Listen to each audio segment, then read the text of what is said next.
नवीन SOP नुसार हे अर्ज बनवला।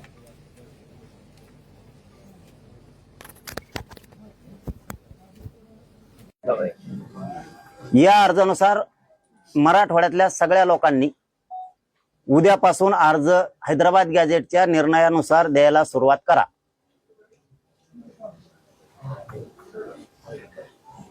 ज्यांच्या नोंदी नाहीत त्यांच्या भावकीत निघलेल्या आडनावाच्या नोंदी असल्या मराठवाड्यात माणसं इकडे तिकडे गेलेले आहेत बरं करायला। म्हणजे ते कुणी धाराशिवला राहायला गेलाय तर धाराशिवचा संभाजीनगरला गेला, लातूरला गेलाय जिल्ह्यामध्ये। हा, तर मराठवाड्यातल्या आडनावाचे जिथं असतील त्यांना आता द्या। उदाहरणार्थ एखादा जगताप आहे, तो जगताप आता धाराशिवला आहे पण तो आता राहायला गेलाय संभाजीनगरला उद्योग व्यवसायाच्या निमित्तानं। कुणी संभाजीनगरचा आहे तो पुण्याला गेलाय, कुणी संभाजीनगरचा नांदेडला गेलाय, हिंगोली परभणीत गेलाय, लातूरला गेलाय, बीडला गेलाय, जालन्यात गेलाय। तर मराठवाड्यातले माझ्या सगळ्या बांधवांना मला सांगणं, मी लाडसाहेबांसमोर सांगतोय, त्यांनी सांगितलं अर्ज करायचं, मी त्यांना विचारल्याशिवाय करायला सांगणार नव्हतो। मी मराठा समाजात सांगितलं होतं, पण आज जाहीरपणाने सांगतो, आपण हे आम्ही सुद्धा आपल्या सोशल मीडियावरती सगळे व्हायरल करणार आहेत। यानुसार अर्ज करायला सुरुवात करा आणि ज्यांच्याकडे नोंदी नसतील त्यांनी शपथपत्र पण याच्यात दिलंय, ते शपथपत्र घेऊन त्या आधारे अर्ज करा। मग तिथून पुढे सांगूयात आपण सुद्धा की निघाले नाहीत म्हणून। यावेळी महाराष्ट्र सरकारचे शिष्टमंडळ सन्माननीय प्रसादजी लाड हे आंतरवालीमध्ये दाखल होताच त्यांच्या पाटलाच्या सोबत सरपंच पांडुदादा कायम आणि त्यांनी स्वागत केलं। ह्यावेळी पाटलांचं त्यांनी हार, शाल, श्रीफळ देऊन पाटलांचं स्वागत केले। पाटील यांना प्रसाद लाड म्हणाले, पाटील तुम्ही आम्हाला जेव्हा आवाज द्याल तेव्हा आम्ही येऊ।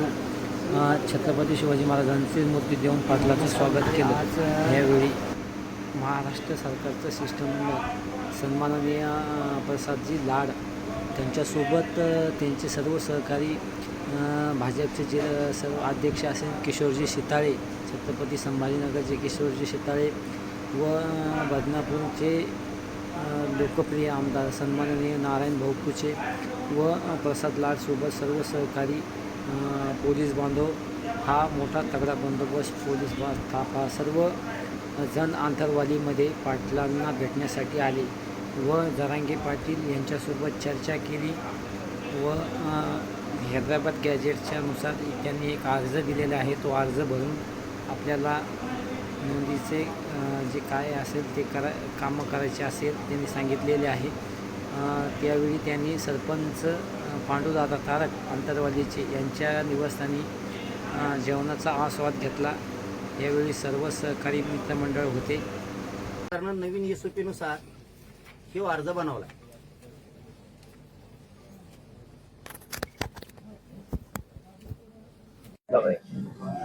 या अर्जानुसार मराठवाड्यातल्या सगळ्या लोकांनी उद्यापासून अर्ज हैदराबाद गॅजेटच्या निर्णयानुसार द्यायला सुरुवात करा।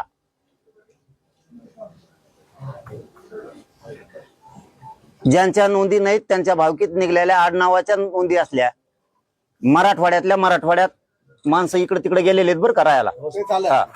म्हणजे ते कुणी धाराशिवला राहायला गेलाय तर धाराशिवचा संभाजीनगरला गेला, लातूरला गेलाय जिल्ह्यामध्ये। हा, तर मराठवाड्यातल्या आडनावाचे जिथं असतील त्यांना आता द्या। उदाहरणार्थ एखादा जगताप आहे, तो जगताप आता धाराशिवला आहे पण तो आता राहायला गेलाय संभाजीनगरला उद्योग व्यवसायाच्या निमित्तानं। कुणी संभाजीनगरचा आहे तो पुण्याला गेलाय, कुणी संभाजीनगरचा नांदेडला गेलाय, हिंगोली परभणीत गेलाय, लातूरला गेलाय, बीडला गेलाय, जालन्यात गेलाय। तर मराठवाड्यातले माझ्या सगळ्या बांधवांना मला सांगणं, मी लाडसाहेबांसमोर सांगतोय, त्यांनी सांगितलं अर्ज करायचं, मी त्यांना विचारल्याशिवाय करायला सांगणार नव्हतो। मी मराठा समाजात सांगितलं होतं, पण आज जाहीरपणाने सांगतो, आपण हे आम्ही सुद्धा आपल्या सोशल मीडियावरती सगळे व्हायरल करणार आहेत। यानुसार अर्ज करायला सुरुवात करा आणि ज्यांच्याकडे नोंदी नसतील त्यांनी शपथपत्र पण याच्यात दिलंय, ते शपथपत्र घेऊन त्या आधारे अर्ज करा। मग तिथून पुढे सांगूयात आपण सुद्धा की निघाले नाहीत म्हणून।